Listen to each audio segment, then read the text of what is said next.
welcome to the MessianTics Podcast, a podcast about all things Messianic Judaism. Each episode, we will be sharing our opinions as we tackle some of the biggest issues in Messianic Judaism. Now here's your hosts, Rabbis Eric, David, Jonathan, and Toby. Hey everybody, this is Rabbi Toby. I'm here with Rabbi Eric and Rabbi David and Rabbi Jonathan. This is the MessianTics Podcast, and we're just so glad that you could join us today. We are actually, low-key kind of celebrating 1 year on the air, so to speak, to use an old term. So we were all either we lived during or we were raised in that analog period. So we still say things like, "Is it on tape?" We're on the air, all that. But it's been a year. It's been a fun journey, and we're just here to kind of talk about that, talk about some of our highlights, our favorite episodes, and first and foremost, just want to appreciate everybody who takes their valuable time to listen to us, and pray that it has been a blessing and that it's been informative and all those things. So with that being said, now that I've did the proverbial opening intro, I'm going to throw the ball out there and see where it goes. Yeah, my mind, it's interesting. I was just sitting here and Rabbi Toby said, use the word low-key, and I heard it as one word. Oh. And then I went to Loki, yes. And I was like, wait a minute, we're talking about...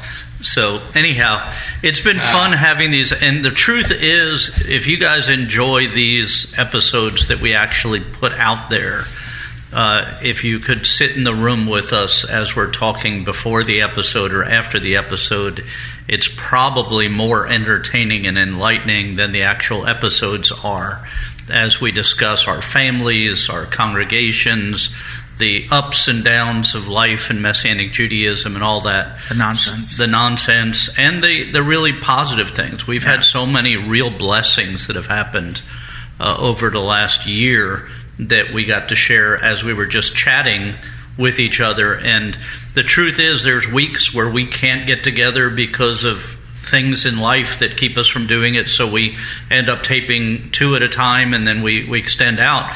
And on the Wednesdays when we're not getting together, I feel like a deficit, I'm missing my buds and the time hanging out together. So what am I doing with my life?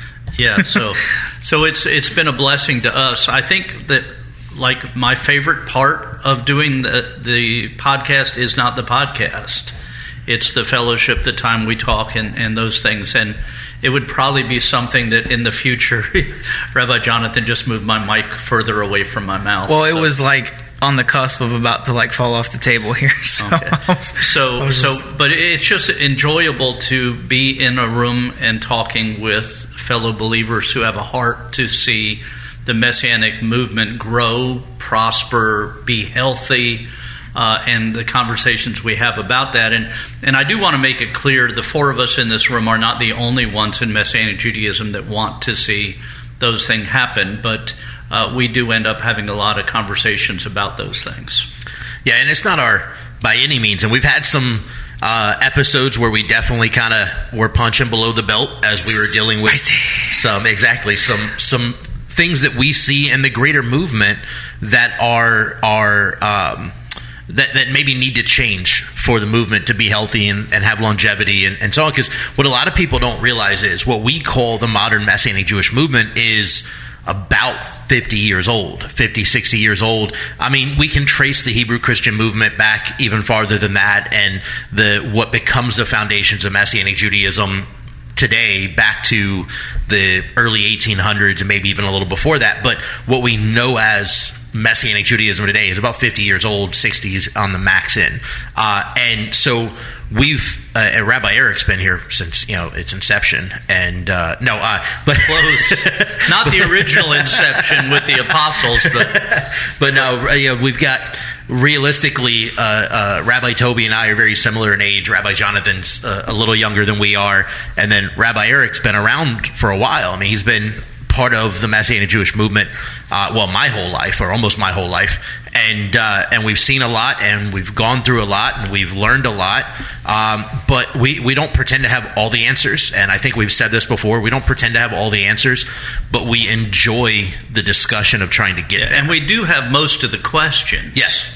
if we don't have the answers. It's funny because you said 50 years earlier, and in my mind, I was like, well, no, it hasn't been 50 years. But because I was around, in the early days, and so when I think about the Messianic movement and someone says 50 years, I'm thinking, no, it's been like 30 years, maybe 25 years, but it really is closing in on 50 years of the modern congregational movement within the United States as we have now. And so we've gone through growing pains, we've gone through splits and divisions and heresy that came in and caused people to be divided and all kinds of things as it goes on. And we've talked about some of those things in our program, but the reality is that as time goes on, the Messianic movement, which started from Hebrew Christianity and kind of bloomed and grew into what it is today,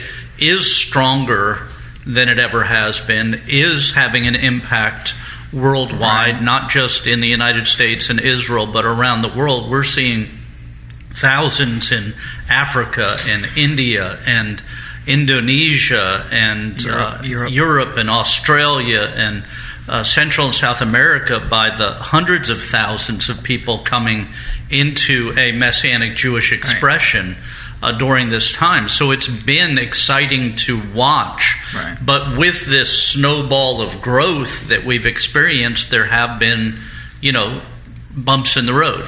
Yeah, and particularly the congregational model has been the thing that's grown the most, because there were, even when Hebrew Christianity was turning into what we call Messianic Judaism today, like the MJAA and several others, we already had things like Jews for Jesus, Chosen People, and they were active in bringing the gospel, the message of Yeshua, to the Jewish people. And then it was, post 60s that suddenly you had a need and a desire to have congregations that, weren't just bringing in Jewish believers in Yeshua, but people who were going to live and worship as Jews in a congregation whose purpose was to facilitate a Jewish lifestyle. And so that way when Jewish believers became believers, they could continue to pursue the lifestyle that God called them to, specifically as His people, as descendants of Jacob. Right, as it transitioned from being an outreach, or an evangelical outreach to Jewish people to get them to accept Yeshua and then come into a church somewhere. It became where a healthy congregational synagogal community entity that had all of the aspects of traditional Judaism, from brit milahs or circumcision to weddings under chuppahs to bar and bat mitzvahs, celebrating the feasts and the festivals and all those things that make it a healthy expression of Judaism and not just a mechanism to lead Jewish people to faith in Yeshua. So we've now been at the time of the recording of this episode, we are a few weeks past the airing of our official 1-year episode.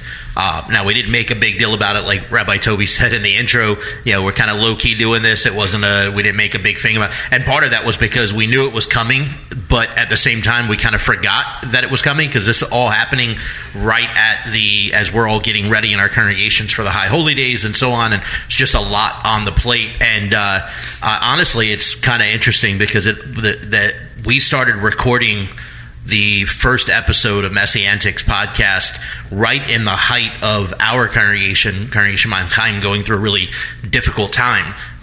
In fact, the morning of our first recording was like we just had this huge bomb drop in our lap out of nowhere, and we came and recorded. And anyways, I went to pick Rabbi Toby up to come record. He was like, "So, are we still doing this today?" I was like, no, we are. We're going to try to keep rolling. But it's been a really great experience. And so one of the things I wanted to ask, as we were kind of talking about this, in a year we did 50 episodes. It's 52 weeks in a year. We missed 2 weeks that we didn't post episodes for various reasons. But in in the course of 1 year, we posted 50 episodes. So out of the plethora of episodes we've done so far, what have been your favorite episodes or kind of themes that we've dealt with and such? I just kind of like to pick people's brains and see where you guys are all at on your thoughts on what's been the most interesting or cathartic or whatever. For me, this is Rabbi Toby. Well, I think just to preface what I'm saying is, I think one of the most important things that we do as a podcast is, when I was first called into Messianic Judaism, and again, I grew up in the church. I'm not Jewish biologically, so I was called into this. And I remember when I was first called into it, and I was so hungry for knowledge about Messianic Judaism, and I was at a local congregation in Georgia, and there was just simply nothing outside of my own congregation that I could, like the only outlets, I guess, exits outside of my local congregation with which I knew Messianic Judaism existed that I could explore was music. And I talked about that in an episode, I know, last year, which was Paul Wilbur, Marty Goetz, Joel Chernoff, and Ted Pierce. They were like the four horsemen. They were like the four horsemen of Messianic music. That was really it. And I would listen to that music all the time just because, one, it ministered to me, but two, it was a symbol or a signal that this is something bigger than me and my local congregation. So now, here we are, and it's been 18 years later, and I've seen how the Messianic movement has grown, but I've also seen how it's connecting more and more because of technology and things like that.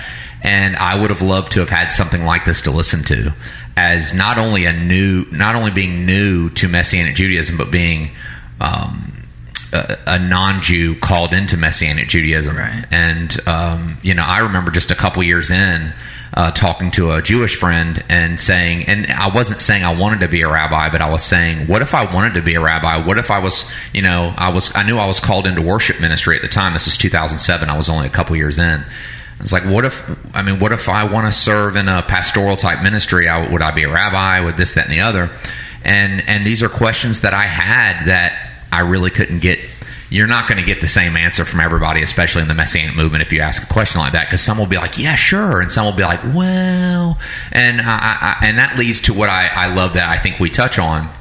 And I know that in our own, we have a group text message, me and Rabbis Jonathan and David and Eric, we have a group where we talk about and prep for the show, and I know we've had a few comments from each other where we've said things like, hey, we've definitely been on the Gentiles and the Messianic movement thing quite a bit, and that's true. Yeah. I think understandably we have to kind of come off that, but I do think it's one of the most important things that we talk about, because I think, and Rabbi David and I have spoken about this a lot, the lack of consensus among the greater Messianic Jewish movement on the place of the non-Jew in the Messianic synagogue and in the movement and in Messianic ministry, I think, is one of the things that hinders the movement from moving effectively and growing effectively. Yeah. So the highlights, I think, is when we talk about that, right. As a non-Jew myself in the Messianic movement, as a non-Jew called into rabbinic ministry, it's a big part of my heart, and especially as a non-Jew in Messianic ministry that has encountered resistance from my Jewish brethren. And I say brethren because they're my brothers. So I do think it's something that I think it's an important voice to be out there that we do. So the highlights of that, and I'll pass it on to somebody else. But one of the important things I think we talk about, and our structure as a podcast team reflects what I think God actually wants to do, and what I think should be, which is Jew and Gentile on equal footing, co-heirs and co-laborers. So yeah, I think and I agree with you. Not just because I'm Gentile by birth as well, but because I'm committed to the Messianic Jewish movement, and part of that movement is the fact that Gentiles are involved, and it's growing. Right. And there's I go to conferences, I go to meetings, I listen to conversations. Like, you people are looking for future leaders, and if you are adamant that they have to be Jewish, and you have in a room, no young Jewish people standing up to lead. And again, this is just a room. It's not like the whole thing. But if you're at a place in a specific point in time and you only have a handful of people who are maybe non-Jewish, then, you know, and they're there and they have the gifts and the calling and the willingness and the desire, it would be, there are words I would use. Right. Well, there's some significant issues in this whole process. For instance, if some of the people that are in charge or the thought people of the Messianic Jewish movement were around when Israel left Egypt, Caleb would not have been a leader in Israel. And back when Rabbi Akiva became a rabbi, he would be Pastor Akiva, according to some of those within Messianic movement. We have issues that we've created for ourselves that really don't exist in the rest of the Jewish world, and that's largely because the rest of the Jewish world has conversion. Now, I'm against conversion because I see it as unbiblical and unnecessary, but I'm not as a separate ceremony and thing from coming to faith, because I believe biblically when someone aligns themselves, accept the God of Israel and the people of Israel as their people, and aligns themselves in that way, and ultimately from the time of Messiah on accepts Yeshua as the Messiah of Israel, they have converted into a form of Judaism. Now, that doesn't make them Jewish, because we get caught up in the Jew, non-Jew thing when God is more concerned with the covenant and Israel thing. And so when we enter into covenant, whether it's somebody like Rabbi David and I who are Jewish by birth, or someone like Rabbi Toby and Rabbi Jonathan who are not Jewish by birth, when we align with the covenant that God established with his people, we make a conversion from being outside of covenant to inside of covenant. And so having another ceremony to make somebody Jewish, as if God put them in the wrong basket to begin with, like God made a mistake and made you a Gentile instead of a Jew, and we're going to fix that for him, I think is ridiculous. But I think that part of the strength of our podcast, as Rabbi Toby alluded to earlier, is that we try to share from a place of equality of inheritance, while attributing unique roles and callings, depending on who the person is. Unique backgrounds. Right. Everybody has unique backgrounds, and so a Jew doesn't become a Gentile when they come to faith in Yeshua, and a Gentile doesn't become a Jew when they have faith in Yeshua. They remain what they were created as, uniquely created for a purpose by God.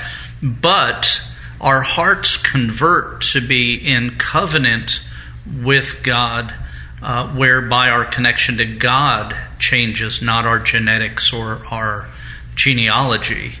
And I think that's part of why Paul says not to chase down endless genealogies. Because he's like, well, look, you don't have to look for a drop of Jewish blood. You just have to understand whose blood mattered, and that was Yeshua's. And that's, I think, a big part of why Paul makes it a point to say, you know, if you come in to the body Messiah circumcised, remain circumcised. In other words, if you come in Jewish, be Jewish. And when we're looking at the scriptures and it talks about circumcised and uncircumcised, that's Jews and non-Jews. It's not a discussion on the physical attributes of people, and it's not a discussion of men only, which, if you're talking about circumcision, is a man-only thing. But scripturally speaking, generally, it's not talking about the literal act of a Brit Milah, the literal act of a circumcision, but instead it's talking about circumcised is a term that is synonymous in colloquialism for Jews, and uncircumcised is non-Jews. We see that with Jacob's sons, right? When when Dinah is raped by Shechem, they said, "Oh, we can't marry to these uncircumcised men. If you guys all go get circumcised, in other words, if you, in essence, convert to what we are, then obviously that story ended pretty badly. I mean, it started out pretty badly and ended pretty badly, but So when Paul says, if you come into this circumcised, what he means is if you come into the body of Messiah as a Jew, remain a Jew. Which, by the way, for the majority of the body of Messiah's existence, was not what happened, right? The church would say, oh, you don't need to become Jewish to be a believer, but they would also say you also don't need to be Jewish anymore if you're a believer. They actually had circumcision reversals that were being done in the time of the persecution, the Inquisition and such. Yeah. And when he says, if you're uncircumcised when you come into this, remain that way. Again, he's not saying the physical act. He's saying if you're not Jewish, you're not becoming Jewish in order to be a believer, but you are becoming part of something greater. You're becoming part of something more. And so I loved the way Rabbi Toby said it earlier, and obviously he didn't coin this phrase, it's a biblical reality, but that we're co-heirs. I think a lot of people are comfortable with that. They're like, okay, well, some of those heirs, they serve in the church, and some of those heirs, they serve in Messianic Judaism. The two have their own places. But I think the key to it is we are co-heirs, and as he finished that thought, we are also co-laborers, and you can't be co-laborers if you're in two entirely different things. Mm-hmm. Right. I think the story you brought up of Dinah and the circumcision and all is, I think there's an allegory or a drosh we can gain from that, in that here we have Jewish people who say to non-Jewish people that you can't become part of us unless you go through this physical act of circumcision. And the result of them doing that was that the Jews then killed the Gentiles.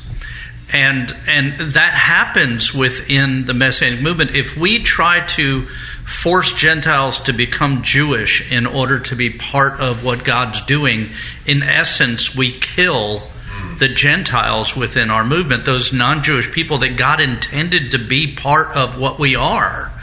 That our action of saying, in order to be with us, you have to be like us, changes in essence who they are, and takes away from the concept of the Jew and non-Jew becoming one new man rather than one man. Yeah, or rather than teaching. I think it's Shechem, right? Rather than teaching Shechem how to properly care for their sister, or Jacob's daughter in Jacob's case, rather than teach them how to properly handle the things of Israel, not trying to make Dinah sound like a thing, but how to properly handle something that's life, right? How to handle the Torah, how to handle the words of God. Just kill them and take the money. That's right, and that's why the father Jacob gets upset at his sons because of what they did, because it was. And I think that our father gets upset at his children when we do the same thing. I think that we diminish the power of the redemptive work of God and to redeem both Israel and the multitude. Yeah, and I want to say this, we've said it over and over again over the course of the show. The year. But we are not by any means saying that every single believer in the world is supposed to leave their church and come to a Messianic synagogue, although I'm also not 100% opposed to that idea, but that's a whole other day's discussion. What we are saying is those that are in a Messianic synagogue, those that truly have a calling to Messianic Judaism, and whether you realize it or not, anti-Semitism is drastically on the rise, and anti-Semites don't care whether or not you're physically Jewish. They care whether or not you're connected to Jewish people, right? So people in our congregations that are not Jewish, that are wholeheartedly sold out with a Ruth-like heart for what God is doing in Messianic Judaism are at equal threat, as are those of us that are physically blood descendants of Abraham, Isaac, and Jacob. Because to an anti-Semitic eye, they don't care, right? They're not going around to like Paul and Timothy in the shower room where, you got to make sure you're circumcised because you're Jewish and we don't have anything wrong, right? They're not going around checking to see if you're physically Jewish or not. Are you in a synagogue? If they come to attack a synagogue, they're not going to go down the line. Are you Jewish? Are you Jewish? Show me the proof. Are you Jewish? Show me your paperwork. They're just going to go in and they're going to shoot or bomb the entire place. And I think especially in consideration that in Messianic Judaism, and that's a really dark thing. My bad. I just realized how dark that went. But but it's reality. But if you're in a Messianic synagogue and you're not Jewish, personally, in traditional Judaism, there's a perspective that a person that converts to Judaism should be held to a higher regard in their Jewish faith than somebody who was born Jewish, because I didn't have a choice, and they did. They chose to take on everything that being Jewish means, the good and the bad, the positive and negative connotations in the outside world and everything. And I think in Messianic Judaism, we should have a similar perspective. Gentiles who choose to live this life out, who choose to participate in this, who choose to be like Ruth and say, your people will be my people, your God will be my God, where you go, I will go also. There needs to be a higher regard in their faith in Messianic Judaism. Now, in the same train of thought, I wanted to throw out some of my favorite episodes, which are actually two. One in particular is the series we did on fellowship versus denomination, right? Which I think we covered a number of these very things in a very deep and passionate way, but also in lieu of where we're at, in one of our early episodes, maybe in the second or third episode, we specifically did a couple of, I think 2 episodes on the idea of the one new man and what that really looks like. And if you haven't listened to those yet, I highly recommend backtrack. They're all available. Go listen to them. I think it was truly a blessing. But those are some of the ones that have meant the most to me, because we got to deal with some of the nitty gritty issues, antics, as we talk about in Messianic Judaism. And because Rabbi David isn't going to say this, I will throw this out, that he's writing a book on the theme of one new man right now, and it should be out sometime in the late fall. And I encourage you, keep listening to our podcast. I'm sure we'll let it be known when it's out there. Look at us social media and keep up with it. But it's going to be a game changer in the body when it comes to an understanding of what God's intent was for the one new man. And that's not a dilution of roles, individuality, and calling, but the unique connection that God designed for his people. So just throwing that out, that book is coming out somewheres in late November, early December is what the expectation is. Hope. At the this dream. point. The hope, the dream. Yeah, I think just since we're plugging things, we're planning on having a table at the Southeast Conference this year with several books by, in particular, both Rabbi Eric and Rabbi David. And there'll be a couple. We have a couple friends who produce Messianic music. We'll have some CDs down there as well. So if you're at the Southeast Conference in Orlando this year, the MJA Southeast Conference, stop by our table, and you'll probably see all 4 of us there. So say hey, chat us up, and that's kind of my plug for that. But favorite episodes, I have really enjoyed doing the ones related particularly to training and educating leaders, and kind of really trying, I think, like we talked about at the beginning, we don't have all the answers, but we think we have most of the questions, developing some answers, but also trying to introduce questions, and particularly to those of you out there who are leaders or aspiring leaders, to how we can better improve the training process for leaders, whether they be worship leaders, whether they be rabbis, whether they be teachers.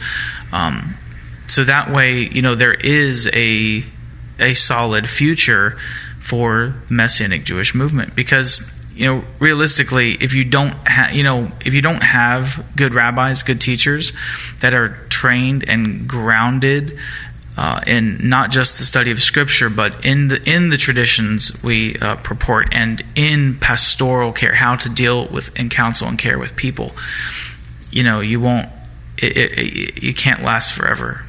It won't last, because you're not doing the things that God has called you to do in that role. If you're just putting out teachings, if you just have a YouTube channel, if you're just gabbing away at the mouth on Sabbath, and you're not doing any of the other things or educating yourself beyond just a little bit of exegetical work, then we won't last long.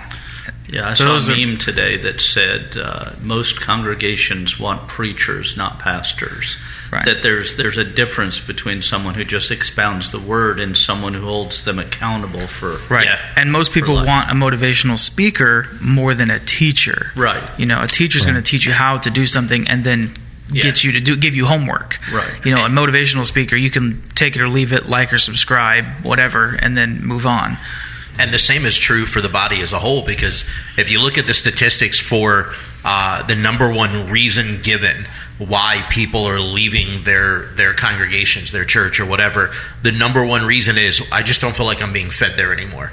And the general response then becomes, well, how involved have you been? What were you doing? Because you can only be fed to a certain point, and then you've got to start feeding into others to make room for you to continue to be fed. Right. Well, are you participating in feeding others? Right. Are you taking what God's doing and serving in that community to feed others and what have you? Or are you just expecting to be, as Rabbi Toby and I have talked about in our own conversations, what we don't want from our congregation is for people just to be consumers. Like, we don't want you just to be there and like you're coming in every week to get your dose of whatever. We want you there to be involved and to participate. And Rabbi Toby, were you about to say something right before I jumped in? No. I didn't have it. If I did, it's gone. Maybe it'll come back around. I kind of date when Rabbi Toby got to Maim Chaim along with the podcast, because you showed up in person. You had already been coming kind of in between things. Yeah, for a couple years. But you guys, you and Brooke and the kids finally moved down, and you started serving actively in person. Maim Chaim, August or July?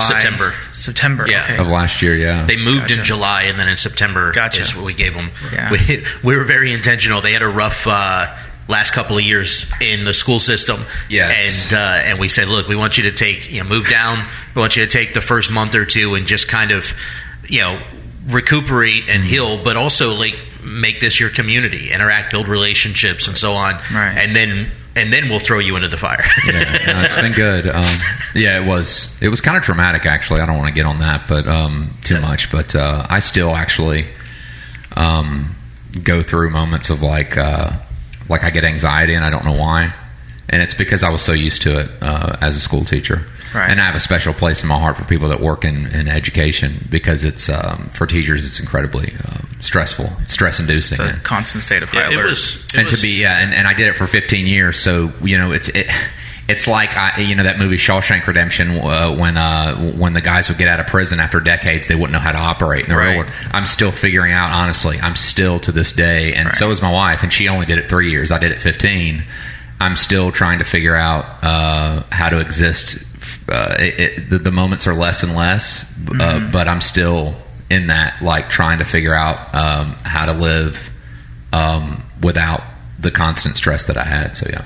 Right. Yeah, we were in synagogue just a few weeks ago on Saturday, and I was talking about how much we need to honor our teachers, and I said, how many teachers do we have in here? And I thought we had 5 or 6 teachers, but we have like 15 different people that were either actively teaching or had retired from teaching. It was a pretty good number of them, and I did not realize there were that many teachers within our community. But it is, especially now, there used to be a different reverence for teachers. Right. Years ago, an honor that was given to him, similar to, it used to be that way about rabbis and pastors. There was a certain level of honor that was given that has kind of changed as time went on. But I really think teachers get less of it than pastors or rabbis do today, still in that way. But in jumping off with what Rabbi David said, one statement on him, and then I want to share my 2 favorite episodes, is that when we come to synagogue to receive, we make ourselves the deity. Mm-hmm. Because when we come to worship, we're supposed to be worshiping God. And He's the one who should be receiving from us. We're bringing our gifts to Him. Symbolically, we're bringing our offering to the altar. And if it becomes about what we received rather than what we gave, then we have replaced Him as the deity, which ends up why we have so much difficulty.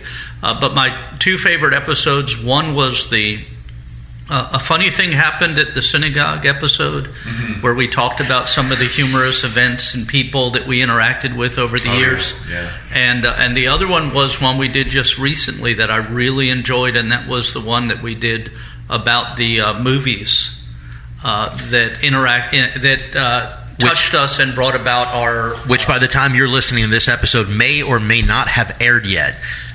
So if it hasn't aired yet, just be excited because it really is a good episode. If it has aired, then you'll know why it was such a great episode. Yeah, it was a fun episode to do because it really did... There's so many things in our life that we can look back at and see how those things which may not have been religious in any way impacted our faith, whether it's fishing trips or going camping or visiting with family or whatever. And in this particular episode, which may or may not have aired by the time you listen to me talking today, we talked about how secular movies that had messages that brought us to a place of contemplating faith and God and things of that. So that was one of my favorite episodes to do.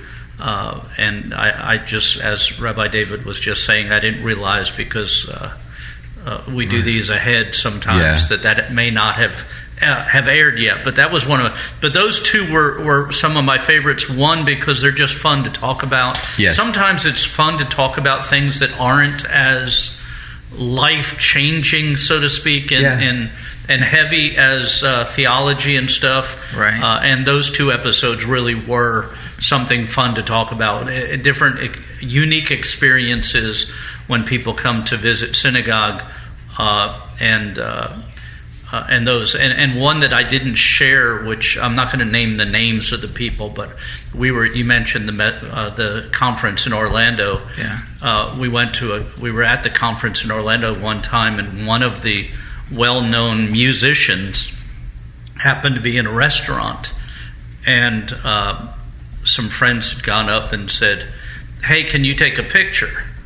And he thought they wanted his picture, and so, oh yes, so he got up and straightened his stuff, and then they handed him the camera so that he could take a picture of the two of them. That's funny. And it was such a funny moment to watch happen because you could just see the peacock's crest fall. Yeah, you probably hear God laughing too. Right, and the guy who did this is a nice guy, and I'm not knocking him or whatever, but it was just a fun moment to watch as his whole outlook changed from they want a picture of me to they just want me to take a picture of them. And it was a fun moment to experience at a conference. That's funny. As a former and sometimes current, but mostly former, almost entirely former worship leader in the Messianic movement, I did enjoy our episode on.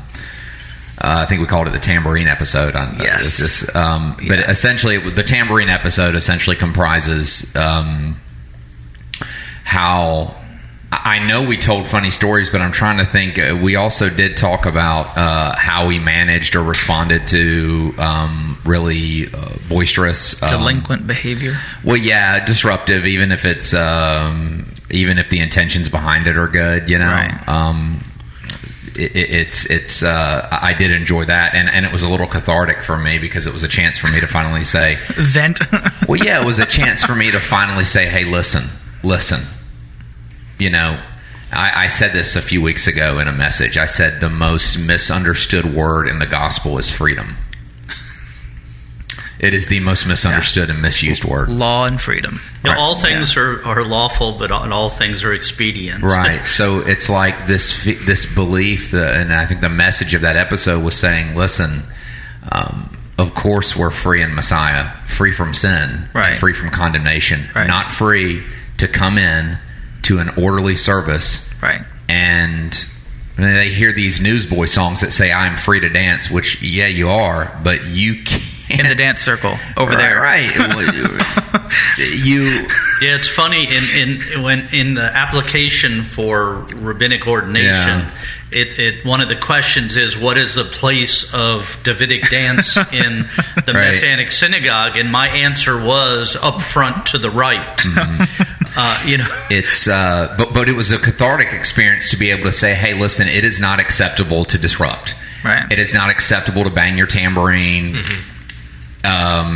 when you're not on the worship team. On the quarter offbeat. Yeah, it's not acceptable if you're on the dance team to break off and be your own dance team. Right. You know, I'm not talking about, you know, we have a couple of people at our congregation who do the flags, you know, right. but it's in order. In order, right. That's so, the key, is decently in order. And I just think these are things that people need to hear, and the conversation. What's funny is we don't want to have these conversations. Well, what's funny is these conversations should have happened between you and mom and dad at age like 6. Right. Like situational awareness. Right, but what's the reason why we don't have these conversations, not only in Messianic Judaism in the church? Why? Because, well, Jesus or Yeshua, he loves everybody, and I need to love them too. And people take translated as loving by, well, we're just going to be doormats and let these people do whatever the heck they want. Right. And I just think that's what I love about the podcast, is that we bring these things up and say, no, let's talk about it. Right. Because there has to be order in the courts, right? And things like that. Even after Yeshua healed a leper, he told him, go show yourself to the priests. There was order. Even after a miracle. I mean, can you imagine that? That's why it was so amazing. Like, and that's why it's so amazing to me, the story where like the 10 get healed and go off, you know, to go present themselves, and the one comes back and says thank you. Because remember, that's also in the Torah, to give thanks for. Right. It's so interesting to me that that people don't want to at times understand that two things can be true at the same time. In other words, loud singing can be wonderful and something to rejoice in. Right. Loud singing at the wrong time cannot be. Dancing can be wonderful at the right time and space. It can be awkward and off-putting at the wrong time. Right. Blowing the shofar mid-worship session. Blowing a shofar. If you're playing the song "Blow the Shofar in Zion" and somebody blows the shofar at the appropriate time, that's an enhancement to the song and what's going on. Aside from that song already being taken out of context scripturally, right? Right. I'm not mistaken. If you're playing "Blow a Shofar," there's already a misunderstanding there. Right. Oh my God. But if you're singing another song, you know, and especially if it's like a worshipful, meaningful song, and all of a sudden somebody blows a shofar that draws attention away from God to themselves, then it's out of place. And so playing a tambourine in beat, in time, along with what's going on is helpful and a blessing. Playing it offbeat, out of time, to draw attention to yourself so that people hear that you're there is off-putting and should not be. And that was a fun episode for me, because it was just some of these things are only in Messianic synagogues, you know. Right. Now, I will tell you, Rabbi Toby, that was the one episode that we did that I had feedback from people that said, you know, you guys were kind of harsh with that episode. So. Well, that makes me feel good that we made some waves. You know? So bringing up the waves that we've made, I wanted to take a minute, since this is us kind of talking about our 1 year in the podcast sphere.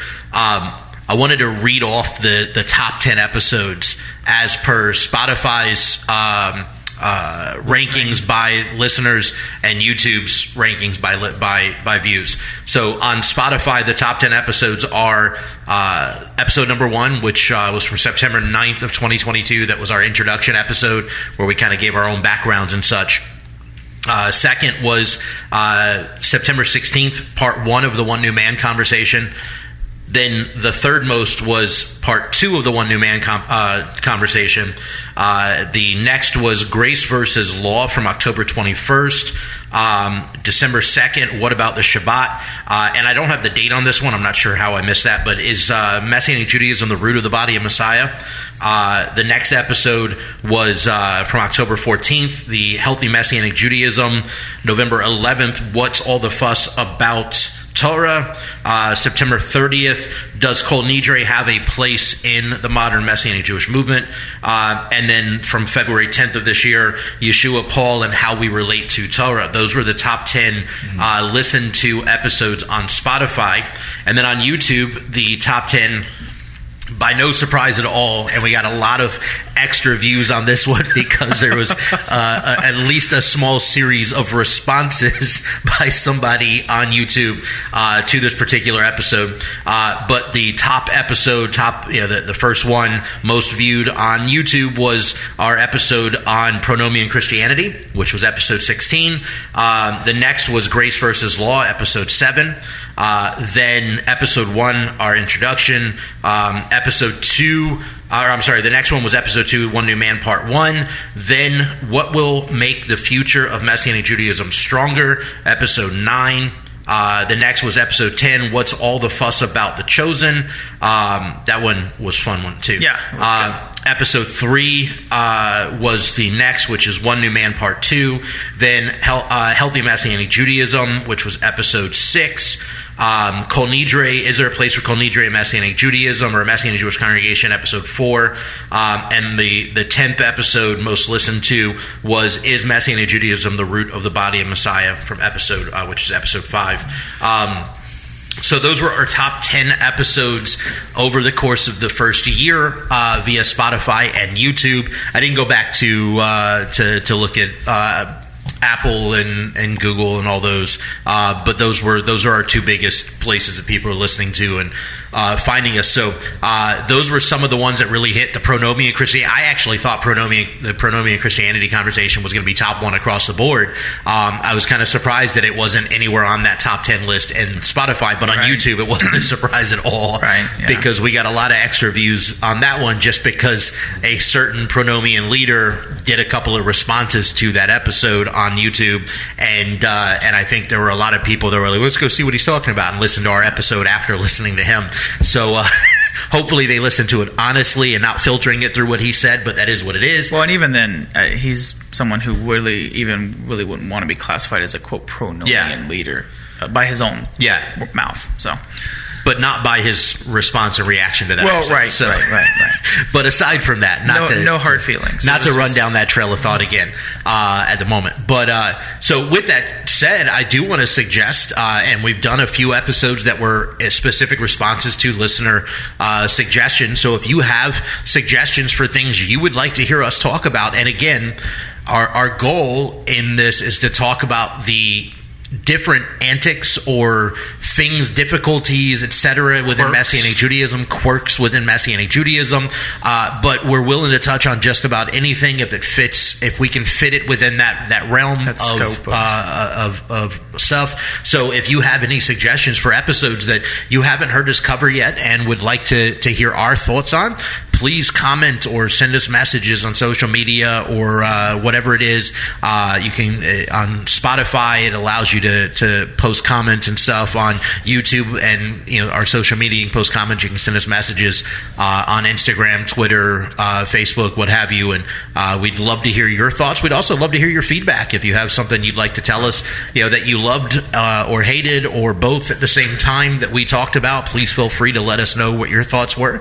And we appreciate for sure you're listening to us over the course of this first year and giving us credence to continue going. You guys are nuts. Why would you let that happen? But Jonathan? I was just going to say, we've even had to do growing on our own this year just with the podcast. Like when it first kind of started, it probably about maybe 10 episodes in, I was kind of like, this. I feel like this is just going to be like a podcast for us to preach on. Like we're kind of like it, and then we're like, let's focus more. Like our name is the Antics. Let's maybe shift towards the antics of Messianic Judaism, and then we did kind of a quarter of the way through, close to halfway through our first year, we kind of shifted to focusing more on the what's wrong with us, what can we fix with us, and so I'm glad to see that we kind of made that shift, because there's plenty of room for teaching, but there's also there voices of correction often come few and too late, and I think if we can